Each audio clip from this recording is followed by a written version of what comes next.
like a Hellcat.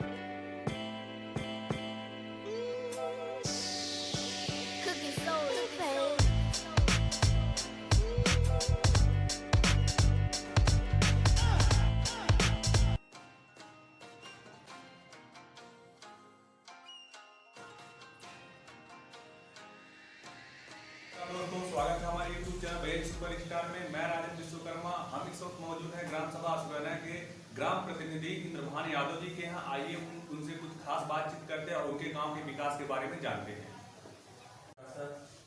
Sir, आपकी दिनचर्या कैसे शुरू होती है? सुबह उठते हैं, गांव के लोग सभी लोग आते हैं आप हमारे घर पे, सबकी समस्या सुनते हैं। समस्या सुनने के बाद सबको निपटाते हैं। उसके बाद सभी लोग अपने अपने घर पे जाते हैं। नरेगा का काम भी हो रहा है और उसके बाद हम भी देखते हैं और गाँव की समस्या को निपटाते हैं।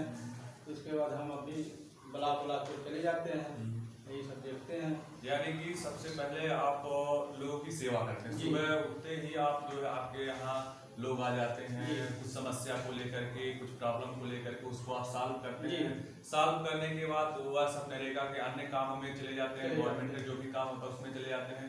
आप कुछ कागजात लेकर के गांव की समस्या को लेकर के ब्लॉक पे, तहसील पे, यानी आप क्षेत्र में निकल जाते हैं आप सब काम देखने के लिए। किसी न किसी समस्या तो होता ही रहता है। अरे किसी मान लीजिए थाने पर का है, किसी तहसील का है, किसी का ब्लॉक का है, तो इसको देखना ही पड़ता है। तो यानी कि सबकी समस्या को बड़े बखूबी से आप सॉल्व करते हैं। सर, आपकी राजनीतिक सफर जो यहाँ तक है वह कैसे शुरू हुआ? पहले हमारे पिताजी प्रधान थे, हम ठौगन में भी हुए थे। उसके बाद गांव वाले हमारे माताजी को प्रधान बनाए। उसके बाद हमारे भतीजा अमरनाथ यादव उनको भी बनाए। उसके बाद अनुसूचित सीट हो गया था तो रामाचल प्रधान हुए थे। उसके बाद हम हुए, गांव वाले की इच्छा हुआ, फिर हमको जिताए। उसके बाद तभी से राजनीति हम लोगों का शुरू हुआ। यानी कि जब से प्रधानी का चुनाव हो रहा है, 2-3 बार आप बता रहे हैं प्रधानी दूसरे यहाँ गया और भी किसी कारणवश सीट ना आने की वजह से, नहीं तो पब्लिक का प्यार और सपोर्ट इतना आपको रहा कि ताकि जब से प्रधानी का चुनाव हो रहा तब से आप ही के घर में, यानी आप ही के फैमिली में प्रधान है। आप बता रहे हैं प्रधान लगभग आप ही के घर में ज्यादा, यानी 90% प्रधान आप ही के घर में पहले से ही। तो अपने विकास के कार्यों के बारे में थोड़ा हमारे पब्लिक को दर्शक को बताइए। जैसे मान लीजिए हमारे गाँव में पहले रास्ता ही नहीं था।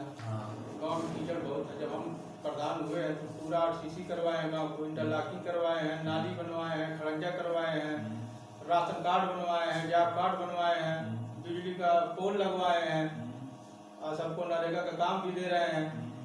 यानी कि जो भी विकास कार्य आपके गवर्नमेंट के माध्यम से मिल रहा है वह आप पब्लिक को पहुंचाने का काम बड़े बखूबी से कर रहे हैं। माननीय मुख्यमंत्री जी 35 लाख रुपया दिए थे, विधायक कुंवर कौशल सिंह, यानी कि जितना भी आपको मिल रहा है लगभग पूरा पब्लिक उसका पूर्ण रूप से इस्तेमाल कर रही है और पब्लिक का विकास हो रहा है, गांव का विकास हो रहा है। और गांव में जो पता है जनेश्वर मिश्र मुन्ना सिंह दिए थे। हाँ, यानी आपका गांव जनेश्वर मिश्र हो गया है जी।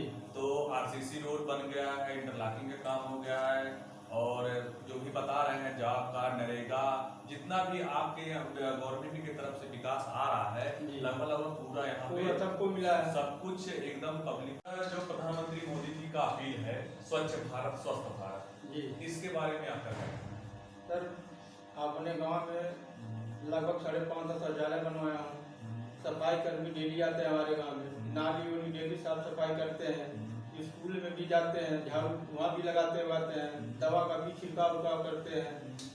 यानी कि प्रधानमंत्री मोदी जी का जो अपील है स्वच्छ भारत स्वस्थ भारत, जी। इसके लिए आपने शौचालय पूरे ग्राम सभा में सबको बनवाए। दिए हैं। जितने लोगों का उस पात्र में थे, जी। जिनके यहाँ मान लीजिए पहले से ऑलरेडी शौचालय बना हुआ तो उनको नहीं बनाए, नहीं। लेकिन जिनके यहाँ नहीं बना उनको आपने सबको शौचालय देने का शौचालय कार्य किया है। जी। शौचालय देने के साथ साथ नाली साफ करवाए हैं, हमेशा नाली भी साफ होता है। जी। स्कूल का कायाकल्प किए हैं, उसके बाद यानी गांव का विकास पूर्ण रूप से आप कर रहे हैं। दोनों स्कूल का कायाकल्प हुआ है, कोयसर में भी और सुरैना में भी। दोनों स्कूल का कायाकल्प हुआ है और उसके बाद लोग वहाँ बच्चे भी पढ़ रहे जी। हैं और देश बच्चे पढ़ेंगे तभी देश बढ़ेगा। जी। स्वच्छ भारत स्वस्थ भारत। इस समय वैश्विक महामारी जो चल रही कोरोना वायरस, जी। लगभग इससे पूरा देश परेशान है। जी। पूरा देश परेशान होने के साथ साथ जो है ये एक बहुत बड़ा चिंता का विषय भी है। जी। आप इसके लिए क्या अपने यहाँ क्या उपाय किए? पहले तो मैंने सबको 800 मास्क बंटवाया हूँ, डिटॉल साबुन बंटवाया हूँ, उसके बाद दवा के छिड़काव भी कराया हूँ। आशा है, एनएम है, आंगनबाड़ी है, हम हैं और गाँव के लोग हैं, सबको समझाते हैं। 119 लोग बाहर से आए हुए हैं कि भाई 21 दिन अपने घर में रहिए, किसी से मिलना जुलना नहीं है, यही सब समझाए हैं हम सबको। यानी कि कोरोना को लेकर के आप काफी चिंतित भी थे। जी। गांव में आपने मास्क भी बंटवाया, सैनिटाइजर भी, साबुन डेटॉल भी बंटवाया। जी। उसके बाद लोगों को जागरूक भी किए, सोशल डिस्टेंसिंग का पालन भी कराएं और आपके साथ कंधे से कंधा कोरोना वायरस जो है इस समय वैश्विक महामारी चल रही है, इसमें जो है सफाई कर्मी, आंगनबाड़ी और जो आशा कार्यकर्ता ये सब आपके साथ हैं। और जो लोग बाहर से आए उनको आपने क्वारंटीन की व्यवस्था जी। की। पहले तो गवर्नमेंट का ये व्यवस्था थी कि क्वारंटीन जो है स्कूल में हो, जी। लेकिन अब जो है गवर्नमेंट का ये है कि अब क्वारंटीन जो है घर में रहे, 21 दिन घर में रहे, तो आप उनकी देखभाल और उनकी निगरानी बखूबी कर रहे हैं। जी। सर, आप जो है इतना विकास कार्य किए हैं, जी।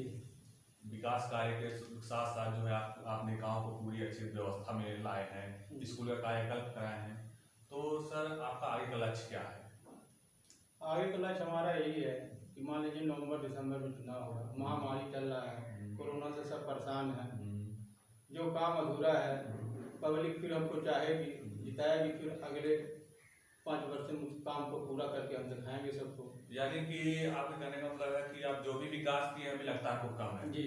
अब कम होने के साथ साथ अगर पब्लिक जो है, अब इस समय तो कोरोना महामारी चल रही है, अगर चुनाव हो अगर इसी साल के अंत तक हो जाते हैं जी। तो आप जो भी काम हल्का फुल्का पेंडिंग में पड़े जो बाकी उसको कराएंगे हम। हाँ, जो हल्का फुल्का पेंडिंग में पड़े हुए हैं और जो गवर्नमेंट की तरफ से और काम आएगा उसको आप बखूबी पूरा करने का काम प्रयास करेंगे। हमारे चैनल के माध्यम से जी। आप जो भी हमारे चैनल के माध्यम से युवा वर्ग, वृद्ध, बच्चे जो भी देख रहे हैं जी। उनको आप क्या मैसेज देना चाहेंगे? हम यही मैसेज देना चाहते हैं कि पहले तो सभी लोग अपने घर में रहें, जो बूढ़े बाप हैं, माता जी हैं, उनको देखभाल करें, सबको समझाएं कि भाई बाहर ना निकलें और उसके बाद सही से रखें, सबका ख्याल रखें। यानी कि कोरोना महामारी जो चल रही है, खास करके सर का कहना है कोरोना महामारी जो चल रही है इसको लोग समझें और समझने के साथ साथ अपनी भी सुरक्षा करें, अपने घर वालों की भी सुरक्षा करें और बाहर वालों की भी सुरक्षा करें और गांव में ज्यादातर या गांव या शहर या भीड़ वाले इलाके में न जाएं और लोगों को सोशल डिस्टेंसिंग का पालन करें और गवर्नमेंट के आदेश से, गवर्नमेंट की तरफ से जो आदेश आ रहे हैं, चाहे वह ग्राम सभा के लेवल पे हो, चाहे शहर के लेवल पे हो, कुछ भी हो, चाहे ग्राम प्रधान हो, आशा कार्यकर्ता हो, गवर्नमेंट हो, पुलिस हो, सफाई कर्मी हो, कुछ भी उनका जो आदेश आ रहा है उसका पालन करें और उसके पालन करने के साथ साथ अपनी भी सुरक्षा करें, अपने घर वालों की भी सुरक्षा करें, घर पे रहें, सुरक्षित रहें, सेफ रहें। तो धन्यवाद सर, आपको अपना बहुत कीमती समय हमारे चैनल के माध्यम से पब्लिक को मैसेज देने के लिए और हमको भी मैसेज हमारी बात को पब्लिक तक रखने के लिए धन्यवाद।